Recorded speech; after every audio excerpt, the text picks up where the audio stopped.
வாழ்வின் மோட்சமே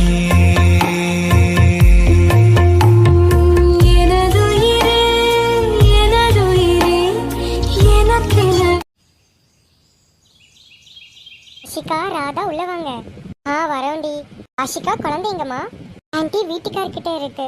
அவர் உள்ள வரலையாமா? Car park பண்ணிட்டு இருக்காருங்க ஆன்ட்டி. சரிம்மா. டீ கொண்டு வரட்டுமா? இல்லடி வேண்டாம், இப்பதான் குடிச்சிட்டு வந்தேன். கொஞ்ச நேரம் கழிச்சு நானே கேட்குறேன். சரிடி. மேலே போனால் 2வது ரூம் உங்களுக்கு. டிஸ்ட்ரிக்ட்னு ரூம் கட்டி வச்சுக்க, நீங்கள் போய் அங்கே இருங்க. சரிடி, நாங்கள் போகிறோம். அதா சொல்லுடி. நாளைக்கு ஃபங்க்ஷனில், அதனால நாங்கள் துணி எடுக்க போகிறோம்டி. நீயும் வரியா? இல்லடி, நாங்களா வரல. நீ போயிட்டு வா, பத்திரமா நாங்கள் வீட்டை பார்த்துக்குறோம். சரிடி. சரி, நீங்கள் ரூமுக்கு போங்க. ஓகேடி. தீபிகா. சொல்லுங்க அத்தை. இங்கே பாருமா தீபிகா, நாம் இப்போ துணி எடுக்க போகிறோமா? துணியா? எதுக்கு அத்தை? என்னம்மா தெரியாத மாதிரி கேட்குற? நாளைக்கு அக்காவுக்கு ஃபங்க்ஷன்ல, அதனால வாமா நம்ம துணி கடைக்கு போயிட்டு வந்துடலாம். சரிங்க அத்தை. இப்போ எல்லாத்தையும் கூப்பிட்டு வந்துடு. சரிங்க அத்தை. வாங்க மேம். என்ன மேம் ஏன் ட்ரெஸ் பார்க்குறீங்க? நல்லா கிராண்டாக சாரி கட்டுமா எனக்கு? Okay ma'am. இந்த புடவை பாருங்க மேம், எனக்கு ரொம்ப பிடிச்சிருக்குமா. நான் இதே எடுத்துக்கிறேன். என்னத்த, அதான் உங்கள் மூஞ்சிலே தெரியுதே உங்களுக்கு இந்த புடவை ரொம்ப பிடிச்சிருக்குன்னு. ஆமாம்மா ஐஸ்வர்யா, இந்த புடவை ரொம்ப பிடிச்சிருக்குமா. சரி தீபிகா, நீ எடுத்துக்கோ. சரிங்க அத்தை. தீபிகா வெயிட் பண்ண, நான் ஃபர்ஸ்ட் எனக்கு புடவை செலக்ட் பண்ணியிருக்கேன். சரிங்கக்கா. மேடம் எனக்கு காட்டுங்க. நல்லா கிராண்டாக காட்டுமா. சரிங்க மேடம். இந்த புடவை பாருங்க மேம். அக்கா சொல்லு தீபிகா. இந்த புடவை நான் எடுத்துக்கிறேன்க்கா. எனக்கு இந்த புடவை ரொம்ப பிடிச்சிருக்கு. தீபிகா, இது எனக்கு ரொம்ப பிடிச்சிருக்குடி. என்கிட்ட இந்த மாதிரி கலரே இல்லை, அதனால நானே எடுத்துக்கிறேன். அக்கா எனக்கு கொடுத்துருக்கா. தீபிகா, புடவைக்கா சண்டை போட்டுட்டு இருக்க? வேற நல்ல புடவையா பாரு. இது ஐஸ்வர்யாவே எடுத்துக்கிட்டோம். இந்த புடவை இந்த பொண்ணுக்கு கொடுத்துருமா. சரிங்க மேடம். இதை பேக் பண்ணிடுங்க. சரிங்க மேடம். இதே மாதிரி வேற புடவை இருக்கா? இல்லை மேம், என்கிட்ட ஒரே ஒரு ஸ்டாக் தான் இருக்கு. வேற புடவை காட்டுட்டா? சரிம்மா காட்டு. இருங்க மேம், காட்டுறேன். ஹலோ ஆதித்யா. சொல்லுங்க அத்தை. ஆதித்யா, நாங்க ஊருக்கு கிளம்பி வர போறோம்ப்பா. எல்லா வேலையும் முடிச்சாச்சு. நாங்க இன்னைக்கு ஈவினிங் வந்துருவோம். நாளைக்கு உங்களுக்கு ஃபங்க்ஷன்ல, அதனால எல்லா ஒர்க்கும் முடிச்சாச்சுப்பா. நாங்க இன்னைக்கு ஈவினிங்குள்ள வந்துருவோம். சரிங்க அத்தை, சீக்கிரம் வாங்க. சரிப்பா ஆதித்யா, நான் போனை வைக்கிறேன். நான் உங்க அம்மாக்கு கூப்பிட்டேன், போன் எடுக்கவே இல்லை, அதனால தான் உனக்கு கூப்பிட்டேன்ப்பா ஆதித்யா. உங்கள ட்ரெஸ் எடுத்துட்டு இருக்காங்க அத்தை. அப்படியா? சரிப்பா, அவங்க பார்க்கட்டும், நான் வந்துடுறேன். சரிப்பா ஆதித்யா, நான் போனை வைக்கிறேன். சரிங்க அத்தை. அண்ணா யாருண்ணா ஃபோன்ல? கோதாவரி அத்தையா? இல்லடா, ராதிகா அத்தை. அவங்க இன்னைக்கு ஈவினிங் கிளம்பி வராங்களாமா. இங்க எல்லா ஒர்க்கும் முடிஞ்சுதாமா.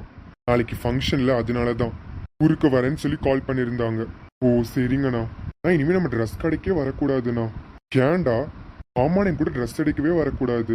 இங்க எப்போ ட்ரெஸ் எடுக்க வந்தாங்க பாருங்க, 1 மணி நேரம் ஆச்சு. இனிமே இந்த பொண்ணுங்க கூடயே வரக்கூடாதுப்பா. நாம் பாச்சு சீக்கிரம் ட்ரெஸ் எடுத்துருவோம். உங்க பொறுமையா எடுத்துட்டு வருவாங்க. இது போட்டால் நல்லா இருக்குமா? இந்த ஜுவல்லரிக்கு இது செட் ஆகுமா?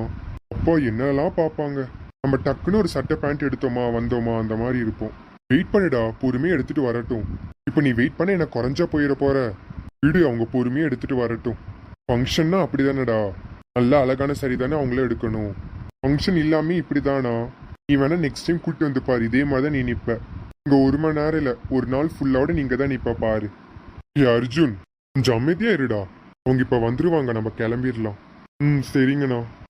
ஐஸ்வர்யா, நான் ஆசைப்பட்ட அந்த புடவையை நீ கட்ட போறியா? நான் ஆசைப்பட்ட வாழ்க்கை நீ வாழும்போது எனக்கு எவ்வளவு கஷ்டமா இருக்குன்னு தெரியுதாடி. என்கிட்ட இருந்து ஒவ்வொன்னா பறிக்கிறியா? ஆசைப்பட்டது எதுவுமே எனக்கு நடக்க மாட்டேது. சரி பரவாயில்ல, வாழ்க்கை தான் கிடைக்கல. இந்த புடவை ஆசைப்பட்டா அதையும் நீ பறிச்சிடியேடி. நாளைக்கு பாக்குறேன் இந்த புடவை நீ எப்படி கட்டுறேன்னு. இப்ப அந்த ஃபங்க்ஷனை நடக்க விட மாட்டேன்டி. புடவை தானே ஃபங்க்ஷனே நடக்கும். இந்த புடவை நாளைக்கு இல்லாம போயிடுச்சுன்னா இதை வச்சு இது அபசகுணம்னு சொல்லி நாளைக்கு அந்த ஃபங்க்ஷனை தள்ளி போட வைக்கல. என் பேரு தீபிகா இல்லடி. இந்த புடவைய பாருடி, நான் என்னெல்லாம் பண்றேன்னு. இந்த புடவை நீ நாளைக்கு கட்டவே மாட்டேடி. எப்படி எரிஞ்சு போக வைக்கிறேன்னு பாருடி. இந்த புடவை நீ எப்படி நாளைக்கு நீ கட்டுவ? நாளைக்கு பாருடி, இந்த ஃபங்க்ஷன் நடக்கவே நடக்காது. இது நான் நடக்கவும் விட மாட்டேன். ஐஸ்வர்யா அக்கா, சொல்லுங்கக்கா. என்ன பாப்பா தூங்கிட்டா? ஆமாக்கா, இப்பதாக்கா பாப்பா தூங்குனா. இவ்வளவு நேரம் என் கூட விளையாண்டுட்டு இருந்தா, இப்பதான் தூங்குனா. அவனுக்கு கஷ்டம் கொடுத்துட்டானாமா? அப்படிலாம் இல்லக்கா. இதுல எனக்கு கஷ்டம் இருக்கு. ட்ரெஸ்ல எடுத்துட்டு வந்தாச்சாமா? எடுத்தாச்சுக்கா. நீங்கக்கா, நான் போய் ட்ரெஸ் எடுத்துட்டு வரேன். இல்லம்மா ஐஸ்வர்யா, வேண்டாம், நான் நாளைக்கு காலையிலேயே பாத்துக்கிறேன். சரிங்கக்கா. சரிம்மா ஐஸ்வர்யா, நான் கிளம்புறேன். டயர்ட்ல வந்திருப்பல, ரெஸ்ட் எடு. நான் பாப்பா கூட்டிட்டு என்னோட ரூமுக்கு போறேன். நீ கொஞ்சம் ரெஸ்ட் எடு. சரிங்கக்கா. இங்க பாருமா ஐஸ்வர்யா, எதுக்குமே கவலைப்படாத. நாளைக்கு ஃபங்க்ஷன் நல்லபடியா நடக்கும். சரிங்கக்கா.